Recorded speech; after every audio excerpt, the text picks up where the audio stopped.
Un saludo para todos, mi nombre es María Zuleima Narváez López y desde el programa de Administración en Salud de la Universidad Nacional Abierta y a Distancia y el curso Cuidados Básicos de Enfermería, les quiero compartir el tema lineamientos y definiciones de seguridad del paciente.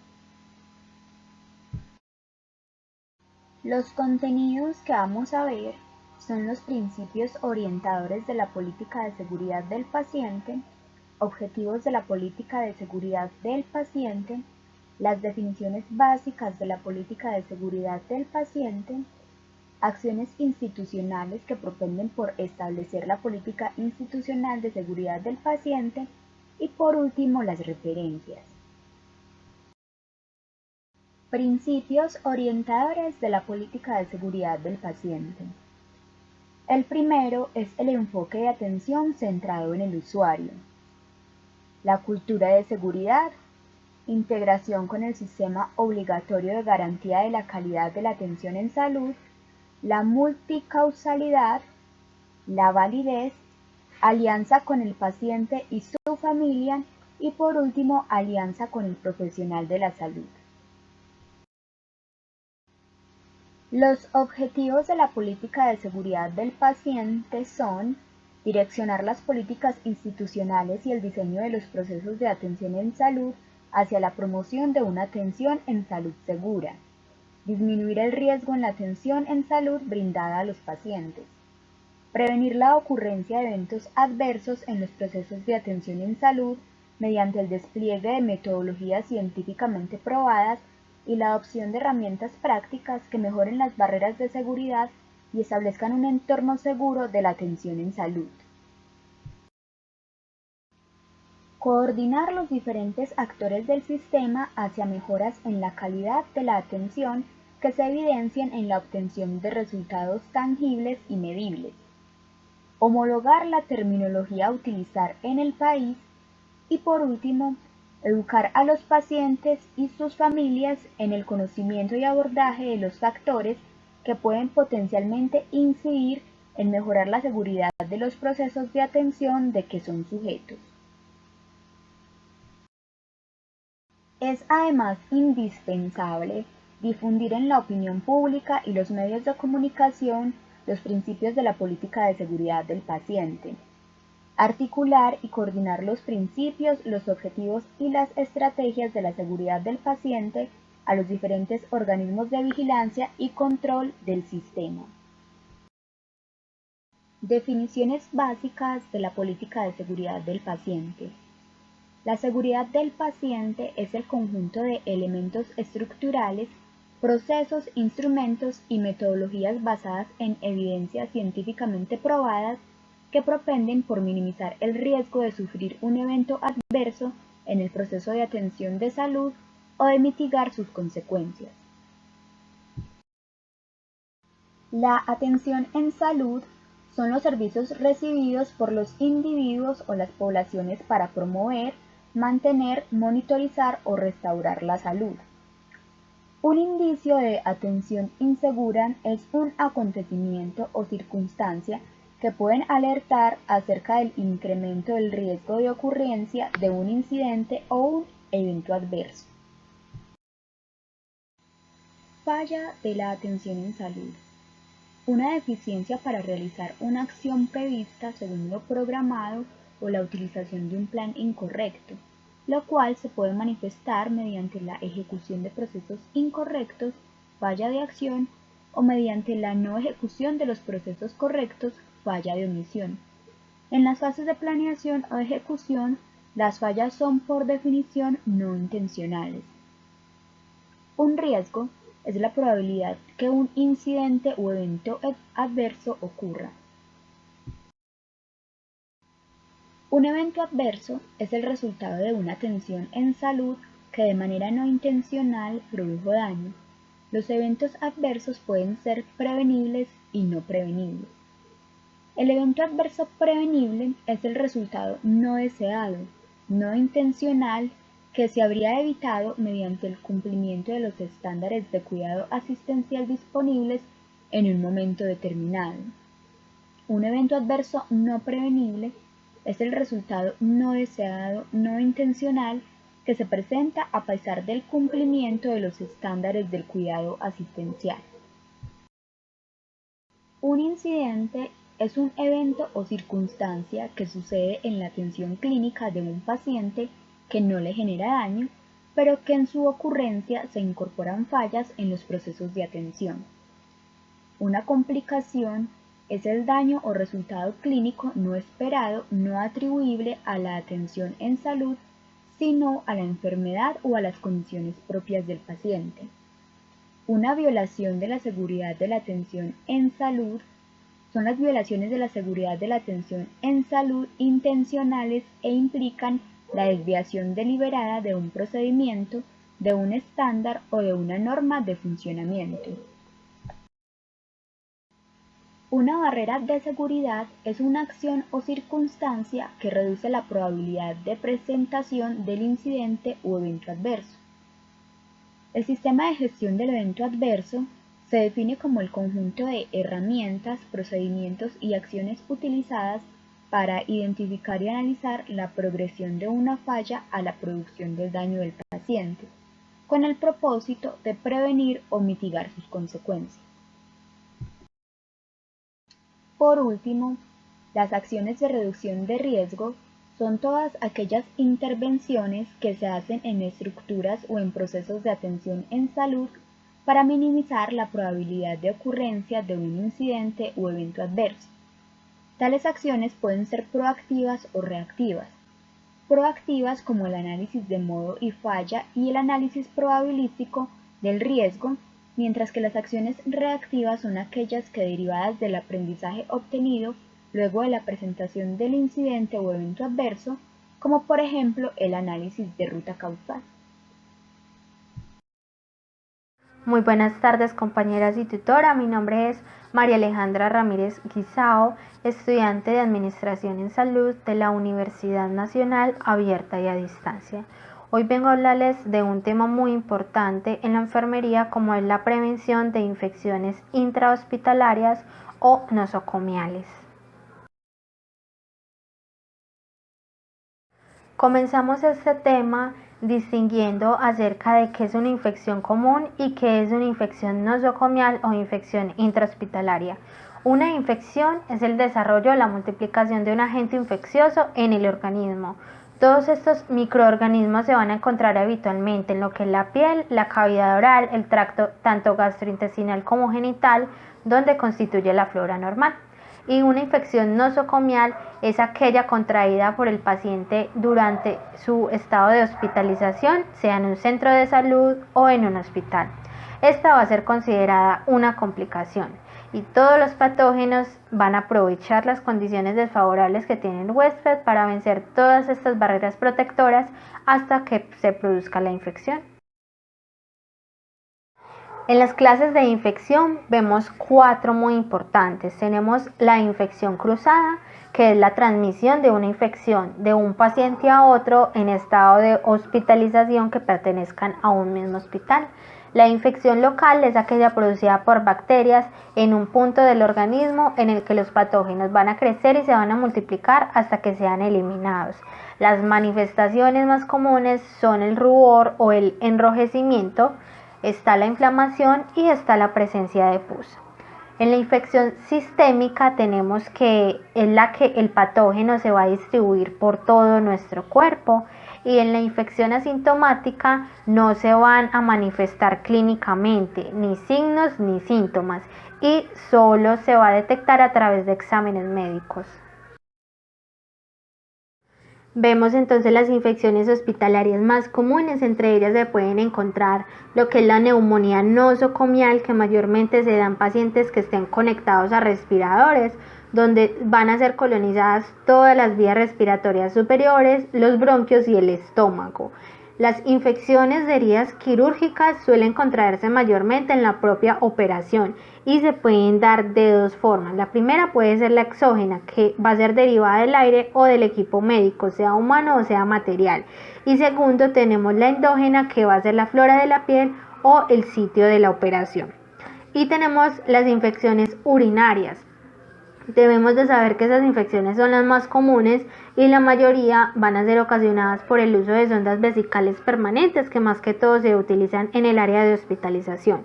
Tenemos entonces la bacteriuria, que es la presencia de bacterias que mayormente se van a presentar en los análisis de orina. Las infecciones del tracto urinario inferior, podemos encontrar la cistitis, la uretritis, prostatitis o la orquiepididimitis, que es la producción y excreción del semen. También encontramos las infecciones del tracto urinario superior, la más común es la pielonefritis aguda, que va a afectar los riñones. Vemos que se presentan las infecciones urinarias complicadas, que es cuando existen otras patologías o enfermedades de base como alteraciones metabólicas, la inmunodepresión o la aparición de patógenos inusuales.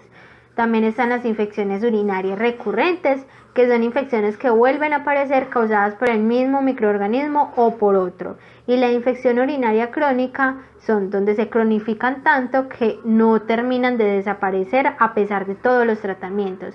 En las recurrentes y en las crónicas, más que todo se da cuando el tratamiento, el antibiótico, todo lo que sea recetado por el médico va a hacer resistencia en nuestro organismo, y es cuando se necesitan tratamientos mucho más intensivos, mucho más fuertes para combatir dichas infecciones. Y por último tenemos las infecciones gastrointestinales, que nos van a afectar al sistema digestivo y van a ser provocadas por virus, bacterias o por parásitos intestinales. Encontramos en las más comunes las infecciones por bacterias como la salmonella, la Escherichia coli y la Shigella. También están las giardias, las amibas, y están las enfermedades intestinales provocadas por los virus, que la más común es el rotavirus, que más que todo da en los niños. Encontramos lo que es la cadena de transmisión, que está distribuida en 6 partes. Como primero podemos encontrar el agente infeccioso, que son todos los microorganismos capaces de producir una infección o producir una enfermedad. Estos pueden ser los virus, las bacterias, los hongos o los parásitos. El reservorio solo es el lugar donde habitan y se multiplican todos los agentes infecciosos. Este puede ser el ser humano, un insecto u otro animal, puede ser el suelo o incluso un objeto. El modo de transmisión lo podemos distinguir por 2 tipos. Está la forma directa, que puede ser la mordedura, las relaciones sexuales o incluso la proyección directa, como son las gotitas, el estornudar o el hablar. Y está la forma indirecta, que es mediante vehículos contaminados como la ropa, los juguetes u otro objeto. También pueden darse por medio de vectores como lo son los insectos. En la puerta de entrada encontramos que es el sitio por donde el agente infeccioso va a entrar al huésped. Puede ser la piel y las mucosas expuestas y vías respiratorias, el tracto intestinal o el tracto urinario.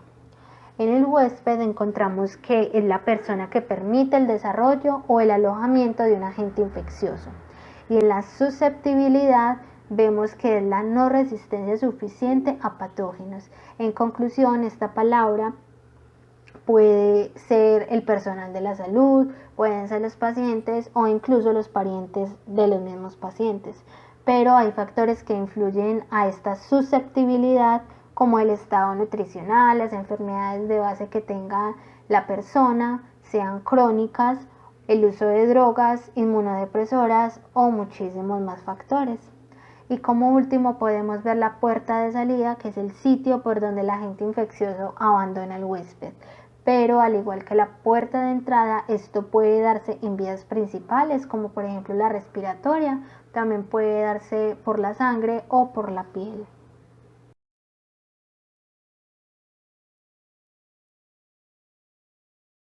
Como último podemos ver lo que son las medidas de prevención, que esta prevención es la responsabilidad de todo el personal de la salud que labora en centros médicos, en hospitales, en todo lo que tenga que ver con la salud. Y esto debe estar siempre en constante mejora en todas las prácticas de atención y en la educación al paciente. Vemos lo que es el lavado de manos, ya sea sencillo o quirúrgico. Está la higiene personal. Esta siempre va a ser arraigada a cada política institucional, pero es un elemento básico que debe estar siempre en nuestros valores, en nuestra ética, y es un principio muy fundamental. También vemos lo que son los elementos de protección personal, son imprescindibles. Están las polainas, los gorros, las mascarillas faciales, ya sean desechables o sean de alto flujo como la N95. Están los guantes, la protección facial como las gafas y está la bata. También vemos la limpieza del entorno hospitalario, que este debe ser constante para mantener la limpieza y la desinfección de las áreas. Y por último vemos lo que es la esterilización, que este nos va a asegurar la destrucción de todos los microorganismos. La esterilización se divide en muchas etapas. Entonces es muy importante, muy imprescindible que cada uno tengamos como principio todas estas medidas, no solo porque nos exigen en nuestras instituciones, sino porque es algo muy arraigado a nuestros valores y a nuestro cuidado personal.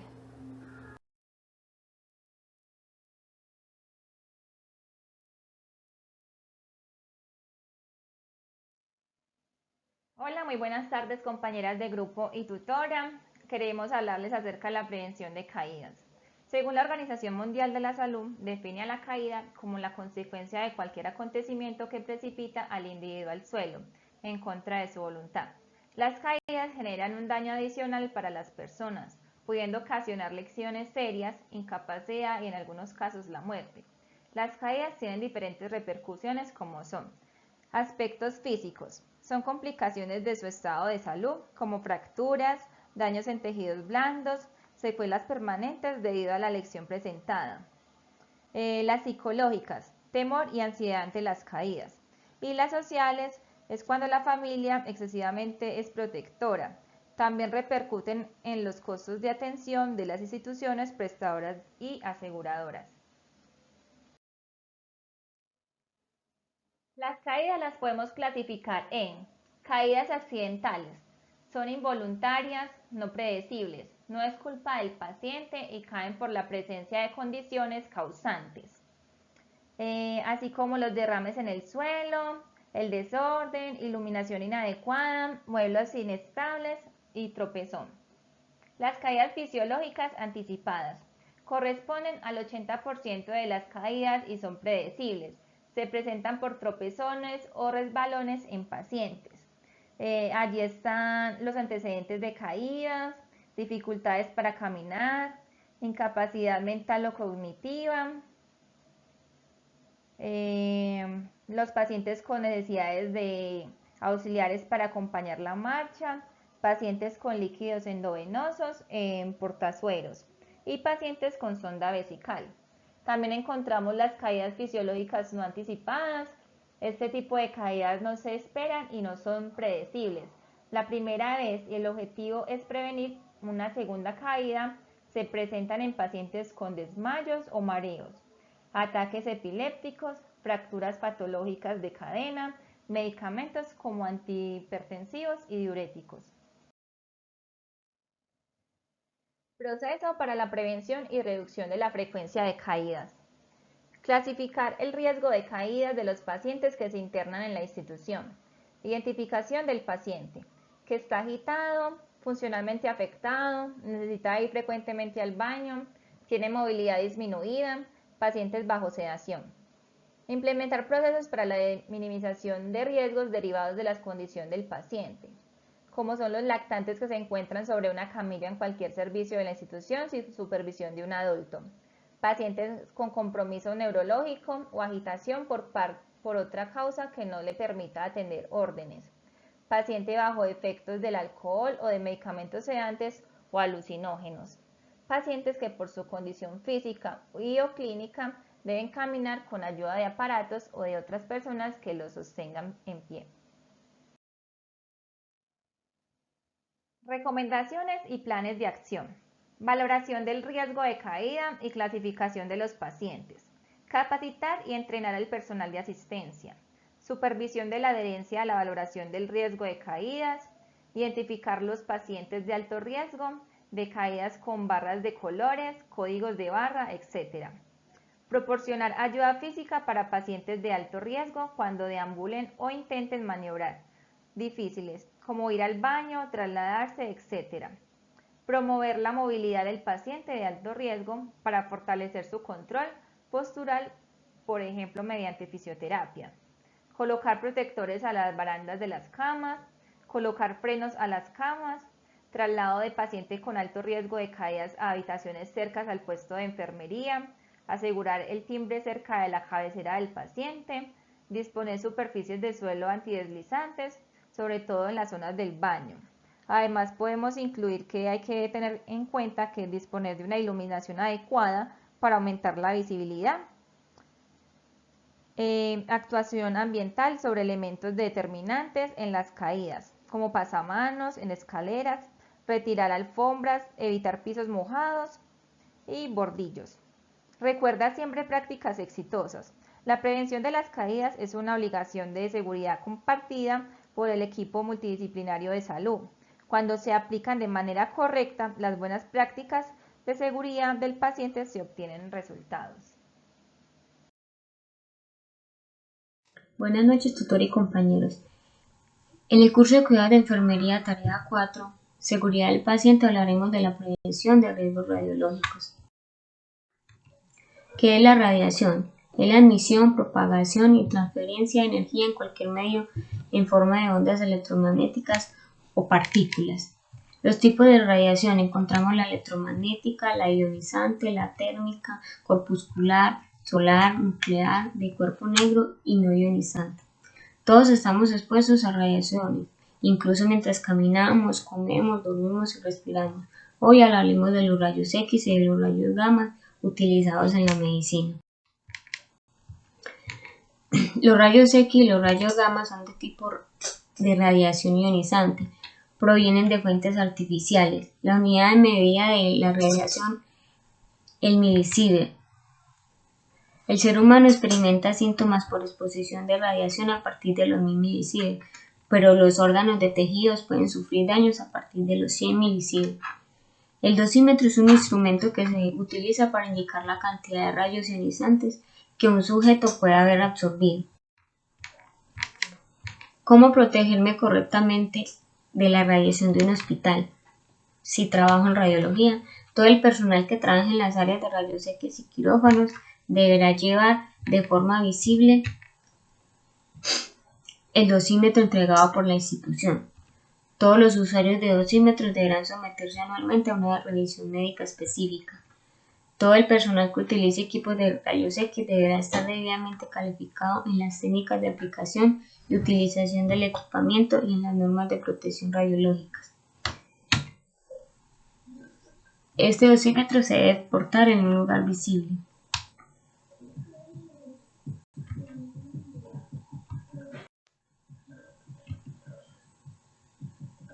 Todo el personal expuesto no deberá permanecer dentro de las salas de rayos X en el momento de realizar el disparo, salvo cuando se realicen pruebas dinámicas o cuando el paciente precise ayuda. En el caso de niños, pacientes de edad avanzada, deberá protegerse.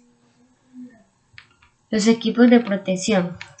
En los equipos de protección están los guantes plomados, protección bubo-nodal, la protección tiroidea, delantal emplumado, los lentes plomados.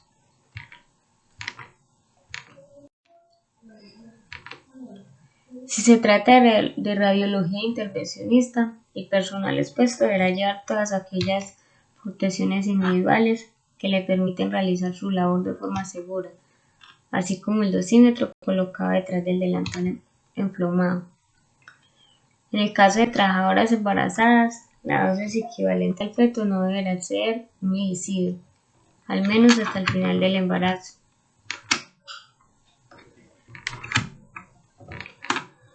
De igual manera, las mujeres en estado de lactancia deben tomar las medidas necesarias para evitar el riesgo de una contaminación radioactiva significativa. Los efectos de la radiación.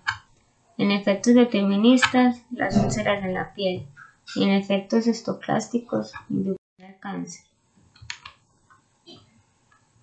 Si soy usuario del servicio, en las salas de rayos X solo deberá permanecer el paciente, salvo en aquellos casos que el paciente pueda requerir ayuda, como pueden ser niños o pacientes de edad avanzada que podrán entrar un acompañante debidamente protegido. Las mujeres en edad fértil o embarazadas que vayan a ser sometidas a una prueba de rayos X deben ser informadas de una manera clara sobre la contraindicación de exploraciones radiológicas en estos casos. Asimismo, se debe colocar carteles indicativos en los lugares visibles, con objeto de advertir a las mujeres que pueden estar embarazadas sobre la conveniencia de informar al médico acerca de dicha condición antes de someterse a pruebas con rayos X.